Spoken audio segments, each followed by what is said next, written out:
The conquest transformed England. The English language absorbed French words, reshaping itself into a new hybrid tongue that would become Middle English. Law, architecture, and culture bore Norman marks. The Church grew closer to Rome as Norman bishops enforced new reforms. But the Normans also faced resistance. Rebellions flared across the north, crushed in William's harrying of the north, a brutal campaign of destruction and famine. In time, however, Norman and English cultures blended. By the 12th century, a new Anglo-Norman identity had emerged. William's successors struggled to maintain control. His son, William II, Rufus, was a strong but unpopular ruler, killed in a hunting accident in 1100. His brother Henry I took the throne, issuing a Charter of Liberties and strengthening royal government. But when Henry's only son drowned in the White Ship disaster, the succession fell into crisis. His daughter Matilda claimed the throne, but many nobles supported her cousin Stephen. The result was years of civil war known as the Anarchy. 1135 to 1154. England suffered as rival factions fought for power. Castles multiplied and lawlessness spread. Finally, peace came when Stephen agreed to recognize Matilda's son, Henry of Anjou, as his heir. In 1154, Matilda's son became Henry II, the first Plantagenet king. Through inheritance and marriage, Henry ruled not only England but vast lands in France, creating what historians call the Angevin Empire. His reign strengthened royal justice, royal courts, traveling judges, and the beginnings of common law. But Henry's rule was marred by conflict with the Church. His former friend and Archbishop Thomas Becket opposed royal interference in church affairs.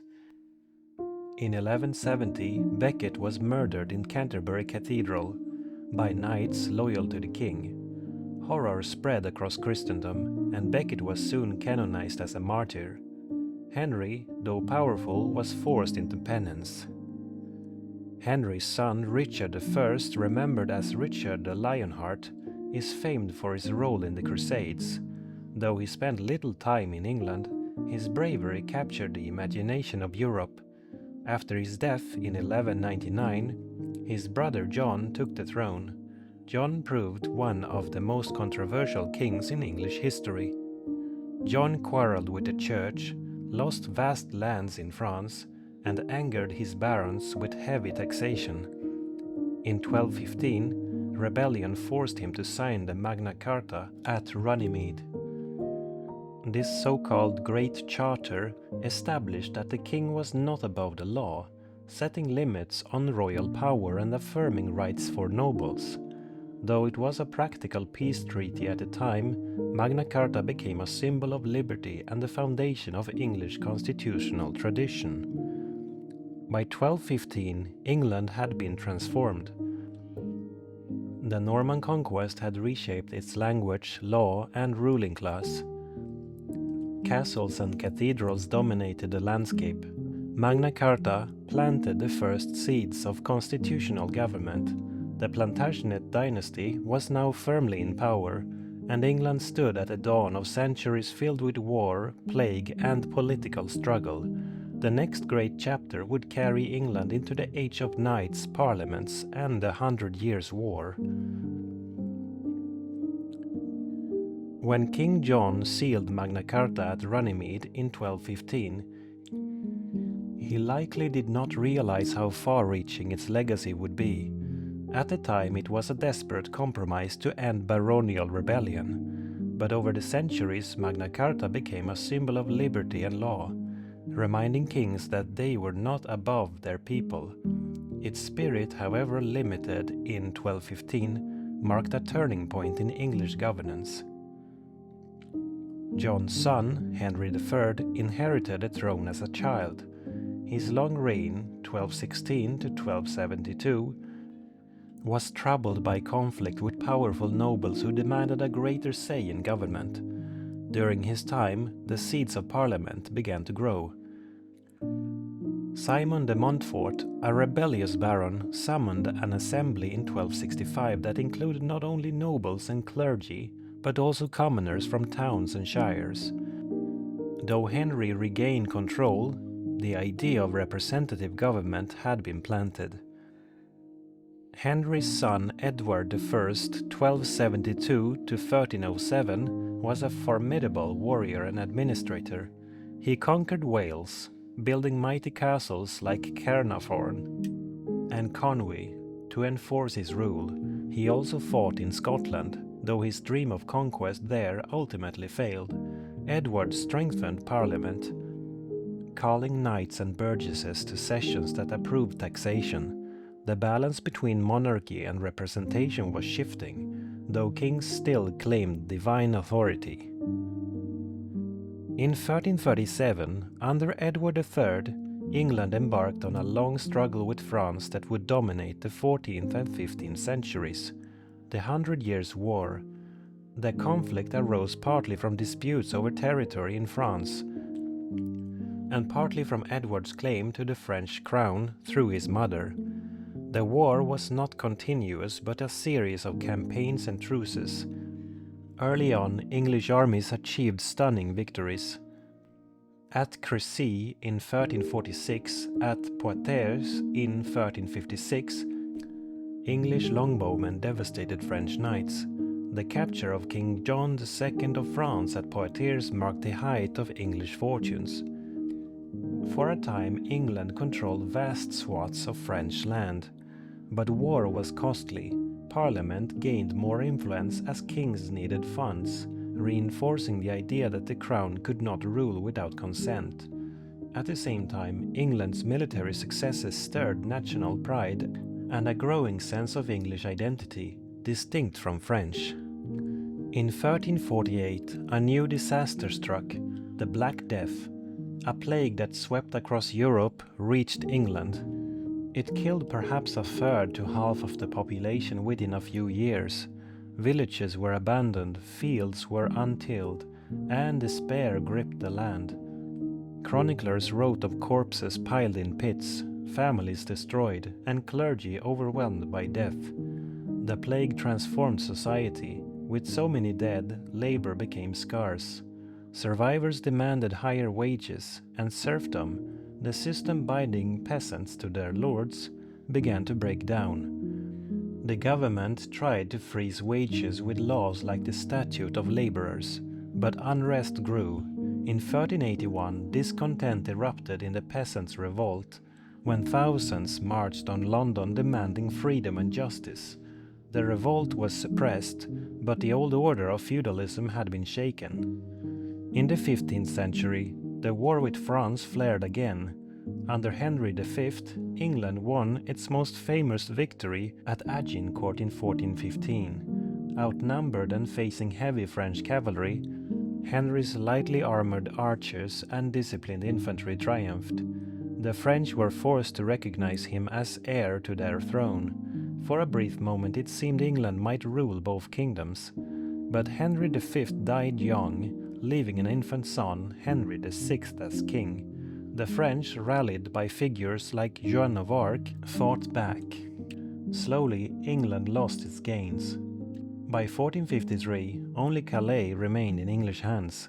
The 100 Years' War had drained the treasury, cost countless lives, and left England with little to show but pride and memories. Defeat abroad was followed by turmoil at home. The weak rule of Henry VI, prone to mental illness and dominated by quarreling nobles, led to civil war. Two branches of the royal family, the House of Lancaster, symbolized by the red rose, and the House of York, symbolized by the white rose, fought for the throne. The Wars of the Roses 1455 to 1485 were brutal, with battles that saw the rise and fall of kings. Richard, Duke of York, pressed his claim but was killed. His son became Edward IV, a strong king who restored order for a time. After his death, his brother seized power as Richard III. But Richard's reign was short. In 1485 he faced Henry Tudor, a distant Lancastrian claimant, at the Battle of Bosworth Field. Richard was slain, the last English king to die in battle. Henry took the throne as Henry VII, founding the Tudor dynasty. His marriage to Elizabeth of York united the warring houses, symbolized by the new Tudor rose, red and white combined. By 1485, England had endured war abroad and civil strife at home. Feudal armies of barons were fading, and a stronger monarchy was rising. With the Tudors, a new age of centralized power, exploration, and cultural flowering was about to begin. The Middle Ages had ended, the Renaissance was dawning. England was stepping into the modern world.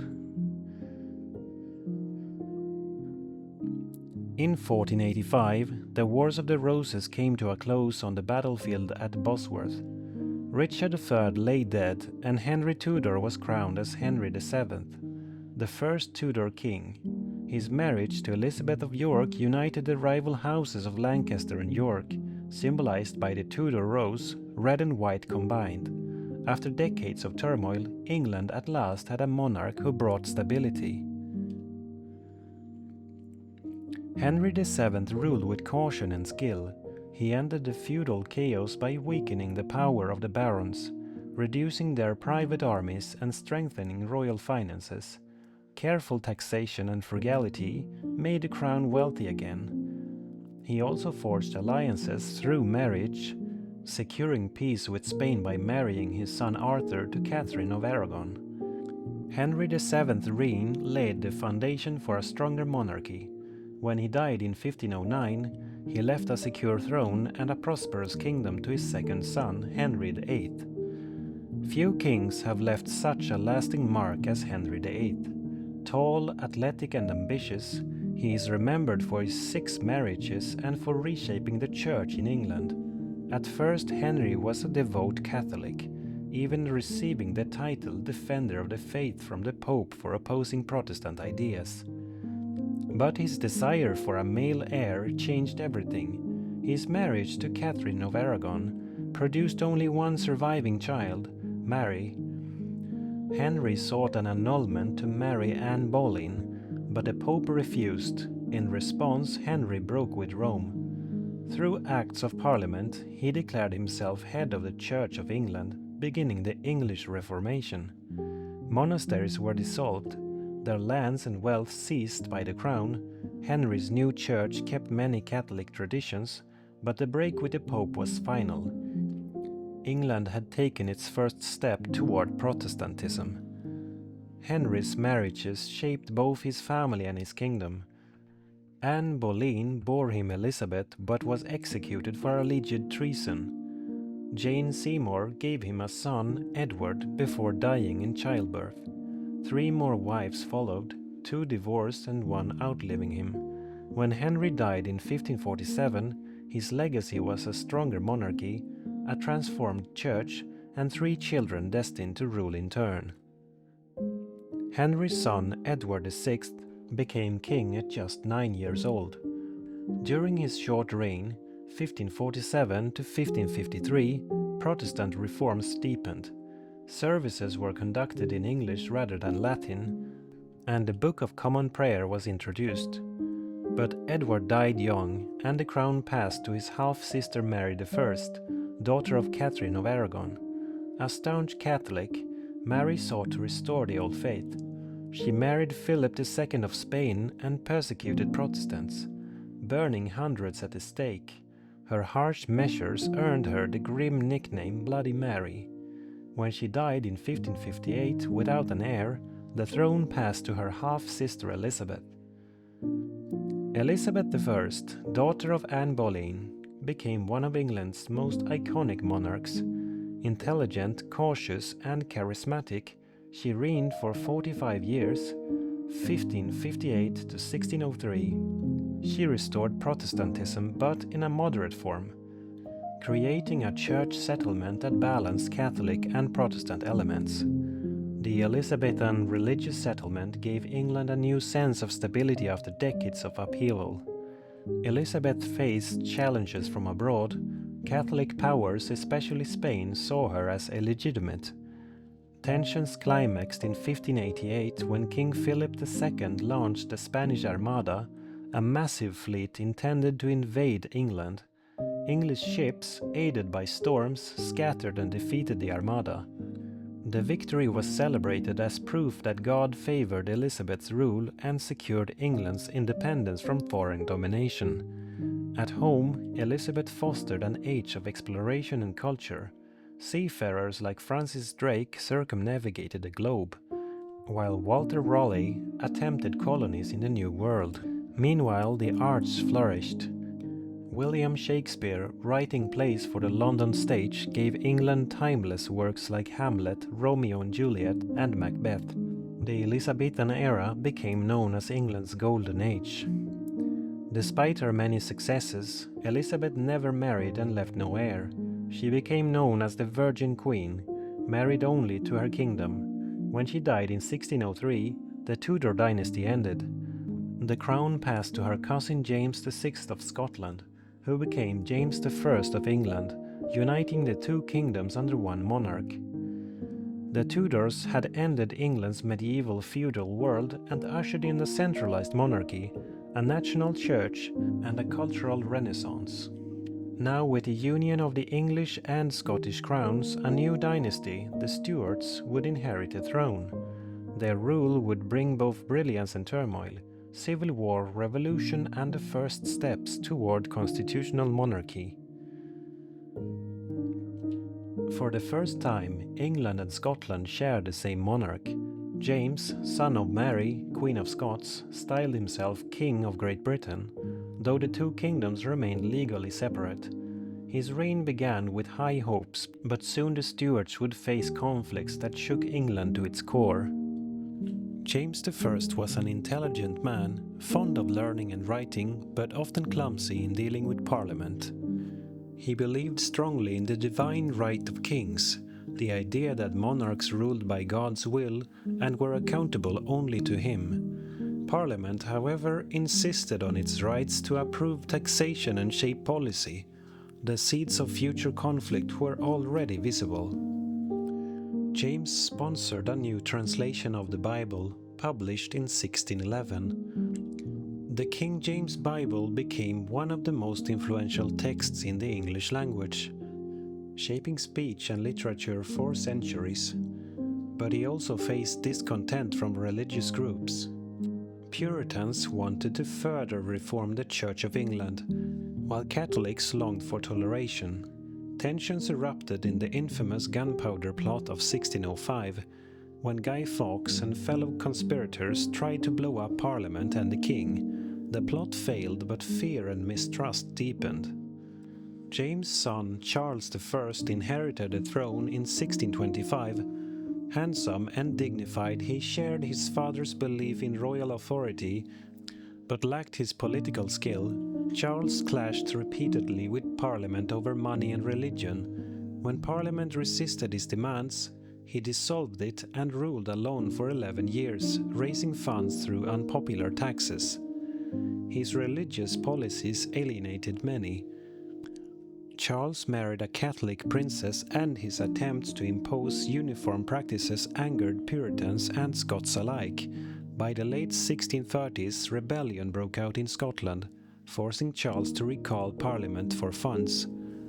The Long Parliament seized a chance to demand reforms. Both sides dug in, and by 1642, compromise was impossible. England slid into civil war. The war divided families, towns, and regions. On one side stood the Royalists, or Cavaliers, loyal to the king, strong in the north and west.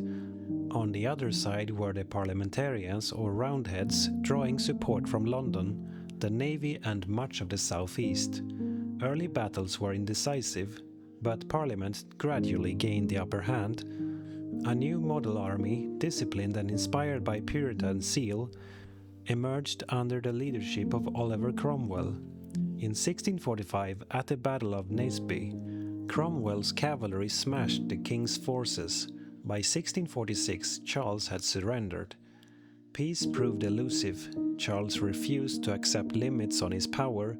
In 1649, after renewed fighting, Parliament put him on trial for treason. In a moment that stunned Europe, Charles I was executed outside Whitehall Palace. For the first time, an English king had been publicly tried and killed by his own people. England was declared a republic, the Commonwealth, governed by Parliament. In reality, power soon concentrated in the hands of Cromwell and his army. As Lord Protector, Cromwell ruled with stern authority. He crushed uprisings in Ireland with brutal campaigns, subdued Scotland, and enforced Puritan morality in England. Theatres were closed, festivals suppressed, and strict laws governed daily life. Yet Cromwell also promoted trade and expanded England's navy. Under his rule, England began to grow into a maritime power, competing with the Dutch and Spanish. Cromwell died in 1658, leaving the protectorate to his son Richard, who lacked his father's authority. Chaos returned, and by 1660 the nation turned once more to monarchy. Charles II, son of the executed king, was invited back to reclaim the throne. The restoration brought relief and celebration. Theatres reopened, lively court life returned, and England seemed ready to forget its years of turmoil. But problems remained. Religious tensions persisted, as Catholics and dissenters faced restrictions. Plague struck London in 1665, killing tens of thousands. The following year, the Great Fire of London swept through the city, destroying thousands of homes but also clearing space for the rebuilding of a modern capital. Architect Christopher Wren's new St. Paul's Cathedral rose as a symbol of renewal. Charles II was a skilled politician, balancing factions, but he left no legitimate heir. His brother James II, a Catholic, succeeded him in 1685. James II quickly alienated his subjects. His open Catholicism and attempts to promote tolerance for Catholics alarmed Protestants who feared a return to papal rule. When his queen bore a son in 1688, raising the prospect of a Catholic dynasty, opposition hardened. Leading nobles invited William of Orange, husband of James's Protestant daughter Mary, to intervene. William landed with an army and James fled to France. This bloodless transfer of power became known as the Glorious Revolution. William and Mary accepted the crown under new conditions. The Bill of Rights 1689 confirmed that the king could not suspend laws, levy taxes, or maintain a standing army without Parliament's consent. It established freedom of speech in Parliament and set limits on royal authority. England had become a constitutional monarchy where power was shared between Crown and Parliament. The 18th century began with the reign of Queen Anne, the last Stuart. Her time saw the Act of Union, 1707, which joined England and Scotland into the single kingdom of Great Britain. England, once a divided land of tribes and feudal lords, was now part of a united kingdom, with growing global ambitions. Anne died in 1714 without surviving heirs, and the crown passed to her distant relatives, the Hanoverians of Germany. With them came a new era of commerce, empire, and industry. The Stuart age had witnessed revolution, regicide, and the birth of constitutional monarchy. By 1714, the foundations of modern Britain were laid. Ahead lay the rise of the Hanoverian dynasty, the Industrial Revolution, and the global empire that would make Britain the most powerful nation on earth. In 1714, the death of Queen Anne ended the Stuart line. By the rules of succession, the throne passed to a distant relative, George, Elector of Hanover, a small German state. George was the closest Protestant heir, and so he became George I of Great Britain, beginning the Hanoverian dynasty. George I spoke little English and relied heavily on ministers to govern. This strengthened the role of Parliament and gave rise to the modern system of cabinet government. One minister, Robert Walpole, became the first to be recognized as Prime Minister. a title that reflected the shifting balance of power from monarch to parliament. George II and George III followed. Under their reigns, Britain expanded overseas. North America and the Caribbean became key colonies, bringing wealth through trade in sugar, tobacco, and later cotton. But expansion also brought conflict. Tensions grew between Britain and its American colonies, fueled by disputes over taxation and representation. When George III's government imposed new taxes, colonists protested with the slogan "No taxation without representation." In 1776, 13 colonies declared independence, launching the American Revolution. Despite Britain's military might, the war ended in defeat. In 1783, Britain recognized the United States as independent. It was a bitter blow, but not the end of Britain's imperial ambitions. Attention turned increasingly to Asia, Africa, and the Pacific.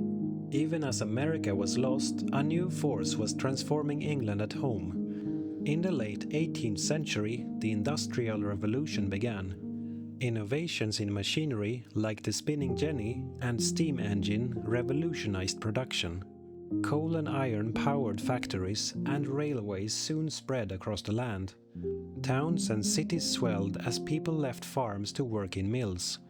Manchester, Birmingham, and Liverpool grew rapidly, symbols of industrial might.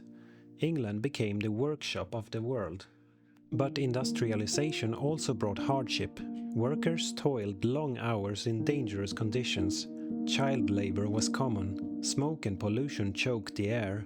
Reformers campaigned for better conditions, and over time laws improved labor rights and expanded the vote.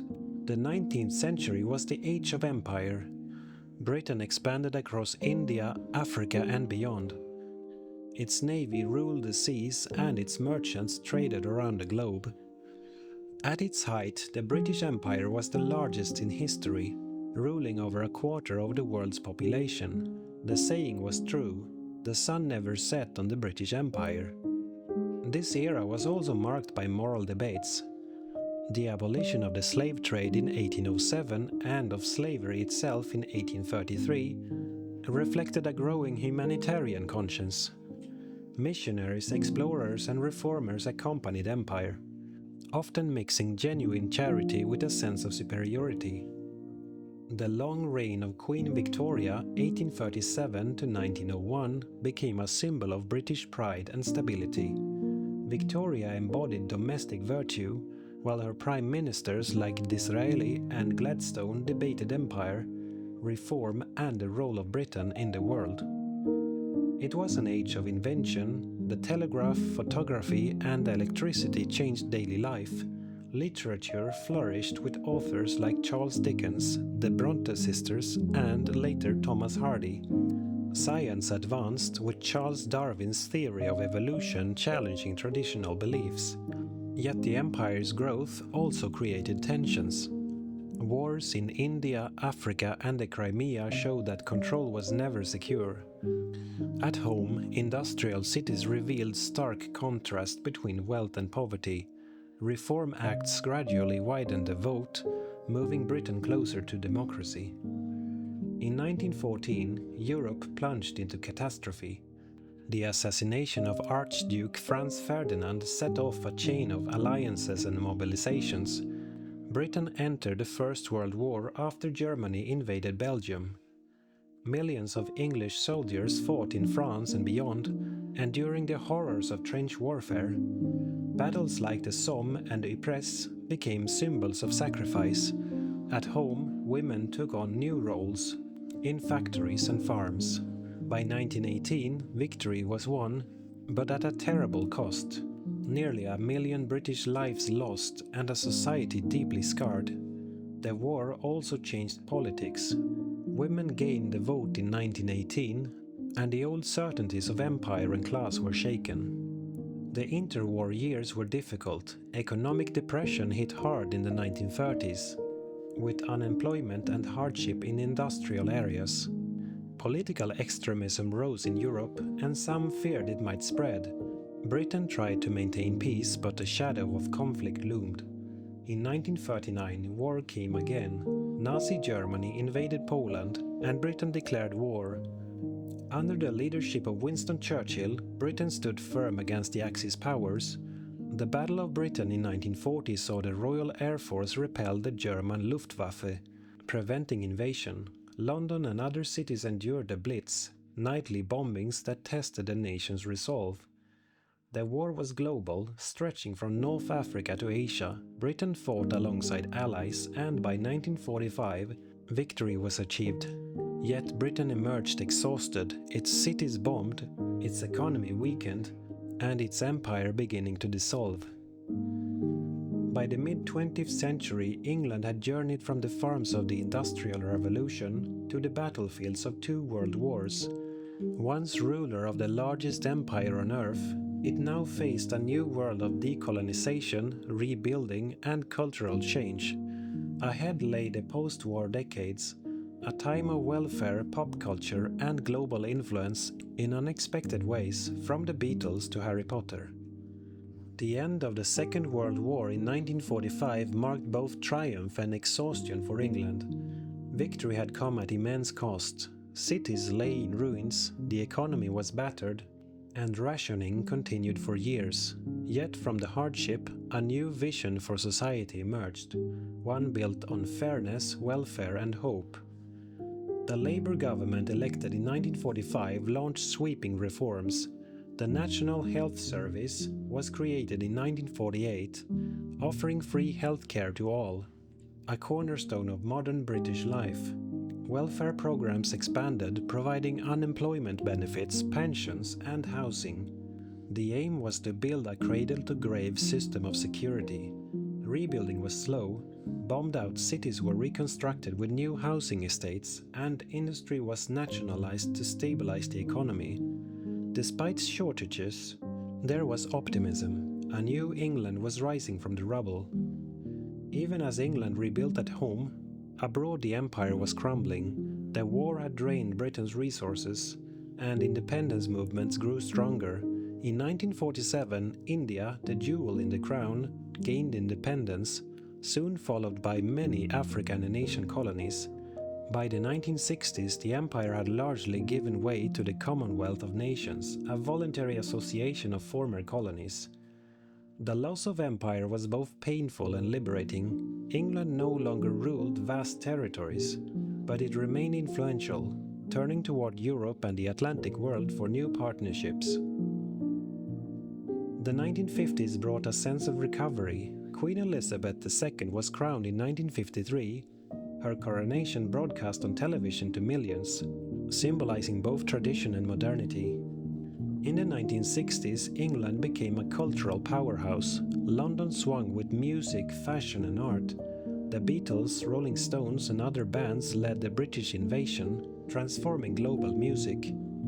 Designers like Mary Quant set trends, while films and literature explored bold new themes. The decade was one of liberation, social, sexual, and cultural. Immigration from the Caribbean, South Asia, and Africa added new diversity, reshaping English society. The 1970s were more turbulent. Economic troubles, strikes, and energy shortages created a sense of decline. Inflation soared, and the country was dubbed the sick man of Europe. Political instability brought frequent changes of government. Yet, amid the gloom, new movements emerged. Punk rock expressed anger and rebellion, while feminism and civil rights campaigns demanded equality. England was struggling, but it was also reinventing itself. In 1979, Margaret Thatcher became Prime Minister, the first woman to hold the office. Her policies, privatization, curbing unions, and free market reforms reshaped the economy. Admirers hailed her as the leader who revived Britain's fortunes. Critics accused her of deepening inequality. The miners' strike of 1984 became a defining conflict, symbolizing the decline of traditional industries. Thatcher's government also fought abroad. In 1982, Argentina invaded the Falkland Islands, a British territory. A swift military campaign restored British control, boosting national pride. After Thatcher, Her successor, John Major, steered the country through the early 1990s, signing the Maastricht Treaty that deepened ties with Europe. Even as politics shifted, English culture flourished. The 1990s saw the rise of Cool Britannia, with bands like Oasis and Blur dominating music, while writers such as J.K. Rowling enchanted the world with Harry Potter. England's influence was now as much cultural as political. Sport remained a unifying passion. Football clubs like Manchester United and Liverpool became global icons, and England hosted international tournaments that drew worldwide audiences.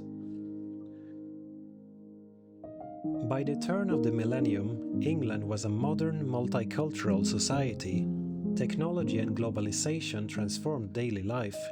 London grew into a global financial and cultural capital, hosting everything from the Millennium Dome celebrations in 2000 to the London Olympics in 2012. From Stonehenge to Shakespeare, from empire to the internet age, England's story is one of constant reinvention. Once a land of tribes, then a kingdom of castles, later an empire upon which the sun never set. By the 2000s, England had become a nation defined less by conquest and more by culture, creativity, and resilience. Its journey was far from over. The centuries ahead would bring new trials and transformations, but the threads of its long past, monarchy, law, language, and liberty, continued to shape its place in the modern world.